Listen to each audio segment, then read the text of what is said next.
पांडवों की वन यात्रा के बाद कौरवों की स्थिति।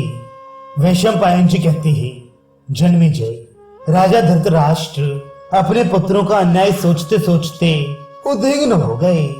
एक क्षण के लिए भी उन्हें शांति नहीं मिलती थी।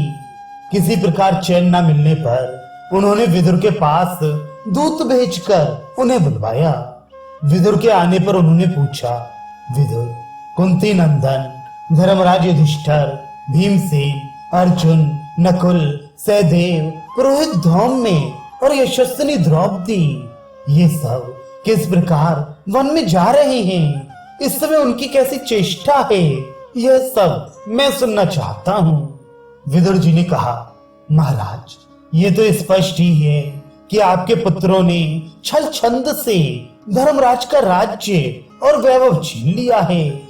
फिर भी विचारशील धर्मराज की बुद्धि धर्म से विचलित नहीं हुई है। इसी से वे कपट पूर्वक राज्यच्युत किए जाने पर भी आपके पुत्रों पर दया का ही भाव रखते हैं। वे अपने क्रोधपूर्ण नेत्रों को बंद किए हुए हैं। ऐसा इसलिए कि कहीं उनकी लाल लाल आंखों के सामने पड़कर कौरव भस्म न हो जाएं। इसी से धर्मराज युधिष्ठिर अपना मुंह वस्त्र से ढककर रास्ते में चल रहे हैं। भीमसेन को अपने बाहुबल का बड़ा अभिमान है। वे अपने को बेजोड़ समझते हैं। इसलिए वे वनगमन के समय शत्रुओं को अपनी बाहें फैला फैला कर दिखाते जा रहे हैं कि समय पर मैं अपने बाहुबल का जौहर अवश्य दिखाऊंगा। कुंती नंदन अर्जुन धर्मराज के पीछे पीछे धूल उड़ाते चल रहे हैं।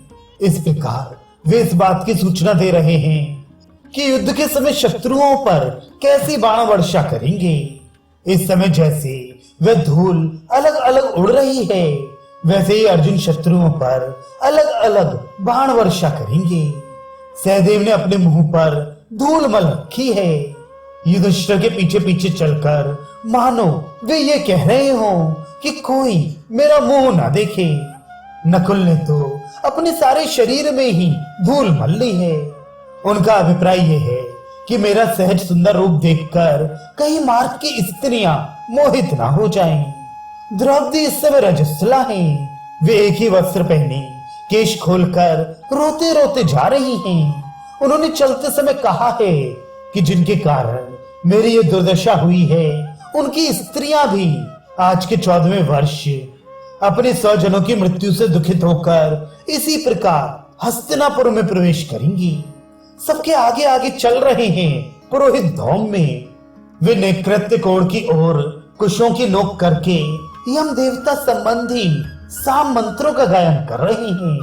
उनका अभिप्राय यह है कि रणभूमि में कौरवों के मारे जाने पर उनके गुरु पुरोहित भी इसी प्रकार के मंत्रों का गान करेंगे।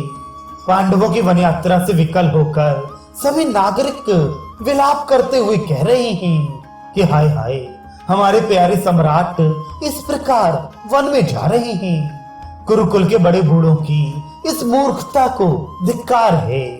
वे लोभवश धर्मात्मा पांडवों को देश से निकाल रहे हैं। हम तो इनके बिना अनाथ हो गए। हम अन्यायी कौरवों के साथ हमारी कोई सहानुभूति नहीं रही।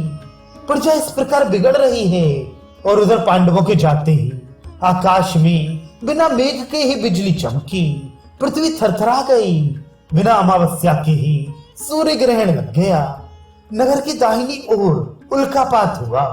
गीध, गीधड़ और कौए आदि मांस भक्षी जीव देवालयों, बुर्जों, किलों और अटारियों पर मांस एवं हड्डियां डालने लगे। इन उत्पातों का फल है भरत वंश का सत्यानाश। ये सब आपकी दुर्मति का फल है। जिस समय विदुर जी धृतराष्ट्र से इस प्रकार कह रहे थे, उस समय देवऋषि नारद बहुत से ऋषियों के साथ यकायक वहां आ पहुंचे और ये भयानक बात कहकर चलते बने कि दुर्योधन के अपराध के फलस्वरूप आज के 14वें वर्ष भीमसेन और अर्जुन के हाथों कुरु वंश का विनाश हो जाएगा। अब दुर्योधन, कर्ण और शकुनी ने द्रोणाचार्य को ही अपना प्रधान आश्रय समझकर पांडवों का सारा राज्य उन्हें सौंप दिया। द्रोणाचार्य ने कहा, भरतवंशियों, पांडव देवताओं के पुत्र हैं, उन्हें कोई मार नहीं सकता, ये बात सभी ब्राह्मण कहते हैं। फिर भी धृतराष्ट्र के पुत्रों ने मेरी शरण ली है, इसलिए इनके सहायक राजाओं के साथ मैं अपनी शक्ति के अनुसार इनकी पूरी पूरी सहायता करूंगा। मैं शरणागत का त्याग नहीं कर सकता। इच्छा ना होने पर भी ये काम करना पड़ रहा है। क्या करूं, दैव ही सबसे बलवान है। कौरवों, पांडवों को वन में भेजने से ही तुम्हारा काम पूरा नहीं हो गया। तुम्हें अपनी भलाई का प्रबंध शीघ्र करना चाहिए। तुम्हारा राज्य स्थायी नहीं है, ये 4 दिन की चांदनी है, 2 घड़ी का खिलवाड़ है। इससे फूलो मत, बड़े बड़े यज्ञ करो, ब्राह्मणों को दान दो, जो कुछ बने सुख भोग लो। 14वें वर्ष तुम्हें बड़े कष्ट में पड़ना पड़ेगा। द्रोणाचार्य की बात सुनकर धृतराष्ट्र ने कहा, विदुर, गुरु जी का कहना ठीक है, तुम पांडवों को लौटा लाओ।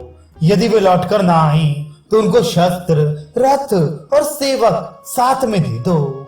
ऐसा प्रबंध कर दो जिससे मेरे पुत्र पांडव वन में सुख से रहें। ये कहकर वे एकांत में चले गए और चिंता करने लगे। उनकी सांसें लंबी चलने लगी और चित्त विवल हो गया। उसी समय संजय ने उनसे कहा कि महाराज, आपने पांडवों को राज्यच्युत करके वनवासी बना दिया, उनका धन वैभव और भूमि हत्या ली। अब आप शोक क्यों कर रहे हैं? धृतराष्ट्र ने कहा, संजय, पांडवों से वैर करके भी भला किसी को सुख मिल सकता है। वे युद्ध कुशल, बलवान और महारथी हैं। संजय ने तनिक गंभीर होकर कहा, महाराज, अब ये निश्चित है कि आपके कुल का तो नाश होगा ही, निरीह प्रजा भी ना बचेगी। भीष्म पितामह, द्रोणाचार्य और विदुर जी ने आपके दुरात्मा पुत्र दुर्योधन को बहुत रोका, फिर भी उस निर्लज्ज ने पांडवों की प्रिय पत्नी धर्मपरायणा द्रौपदी को सभा में बुलवाकर अपमानित किया। विनाशकाल समीप आने पर बुद्धि मलिन हो जाती है, अन्याय भी न्याय के समान दिखने लगता है। ये बात हृदय में इतनी बैठ जाती है कि मनुष्य अनर्थ को स्वार्थ और स्वार्थ को अनर्थ देखने लगता है तथा मर मिटता है। काल डंडा मारकर किसी का सिर नहीं तोड़ता, उसका बल तो इतना ही है कि वह बुद्धि को विपरीत करके भले को बुरा और बुरे को भला दिखलाने लगता है। आपके पुत्रों ने अयोनिजा, पतिव्रता, अग्निवेदी से उत्पन्न सुंदरी द्रौपदी को भरी सभा में अपमानित करके भयंकर युद्ध को न्योता दे दिया है। ऐसा निंदनीय काम दुष्ट दुर्योधन के अतिरिक्त और कोई नहीं कर सकता। धृतराष्ट्र ने कहा, संजय, मैं भी तो यही कहता हूँ। द्रौपदी की आर्ट दृष्टि से सारी पृथ्वी भस्म हो सकती है, हमारे पुत्रों में तो रखा ही क्या है। उस समय धर्मचारिणी द्रौपदी को सभा में अपमानित होते देखकर भरत वंश की सभी स्त्रियां गांधारी के पास आकर करुण क्रंदन करने लगी थी। ब्राह्मण भी हमारे विरोधी हो गए हैं। वे सायंकाल हवन न करके नागरिकों के साथ उन्हीं बातों की चर्चा करते हैं और दुखी होते रहते हैं। जिस समय भरी सभा में द्रौपदी के वस्त्र खींचे गए थे, उस समय तूफान आ गया, बिजली गिरी, उल्कापात हुआ, बिना अमावस्या के ही सूर्य ग्रहण लग गया। सारी प्रजा भयभीत हो गई थी। रथशाला में आग लग गई, मंदिरों की ध्वजाएं गिरने लगी, यज्ञशाला में सियारे ने हुआ हुआ करने लगी, गधे रैंकने लगे। ऐसे अपशकुन देखकर भीष्म, कृपाचार्य, सोमदत्त, बाहिक और द्रोणाचार्य सभाभवन से उठकर चले गए।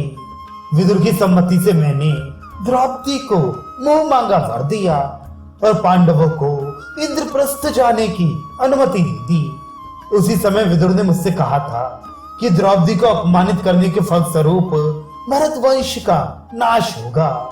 द्रौपदी देव के द्वारा उत्पन्न एक अनुपम लक्ष्मी है, वह पांडवों के पीछे पीछे फिरती है। ये महान अपमान और क्लेश पांडव, यदुवंशी और पांचाल सह नहीं सकेंगे, क्योंकि इनके सहायक और रक्षक सत्य प्रतिज्ञ भगवान श्री कृष्ण हैं। बहुत समझा बुझाकर विदुर भी हमारे कल्याण के लिए अंत में यही सम्मति दी कि आप सबके भले के लिए पांडवों से संधि कर लीजिए। संजय, विदुर की बात धर्मानुकूल तो थी ही, अर्थ की दृष्टि से भी कम लाभ की नहीं थी, परंतु मैंने पुत्र के मोह में पड़कर उसकी प्रसन्नता के लिए उनकी बात की उपेक्षा कर दी।